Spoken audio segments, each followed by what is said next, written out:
बचपन से 5D तक टिम्बर गीता की चेतना यात्रा। एक साधारण गांव, एक टूटी झोपड़ी, अधूरी रोटियां और एक श्रमशील मां।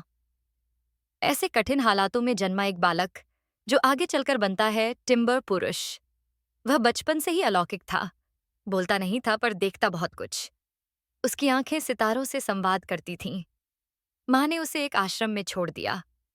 शायद यहां तुझे भगवान मिल जाए। और यहीं से शुरू हुई ब्रह्मज्ञान की यात्रा।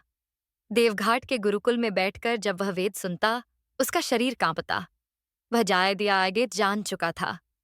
मैं शरीर नहीं, मैं ही वह परम ऊर्जा हूं। उसे कहा जाने लगा, टिम्बर, एक ऐसा पुरुष जो समय से परे है, पर चेतना में जागा हुआ है। किशोरावस्था में वह विदेश गया। बर्तन मांझे, शौचालय साफ किए, पर चेतना स्थिर रही। उसने जाना, यह श्रम तपस्या है। जब बेटा आरव जन्मा, तब उसने पहली बार 5D चेतना का अनुभव किया। 5D क्या है? यह वह अवस्था है जहां शरीर, मन, ऊर्जा, समय और चेतना पांचों आयाम एक हो जाते हैं। यहां कर्म ऊर्जा से होते हैं, अहंकार से नहीं। उन्होंने अपने व्यवसाय, शिक्षा, स्वास्थ्य और समाज की रचना चेतना और ऊर्जा के सिद्धांतों पर की। लेकिन फिर आए विश्वासघात, शोषण और षड्यंत्र।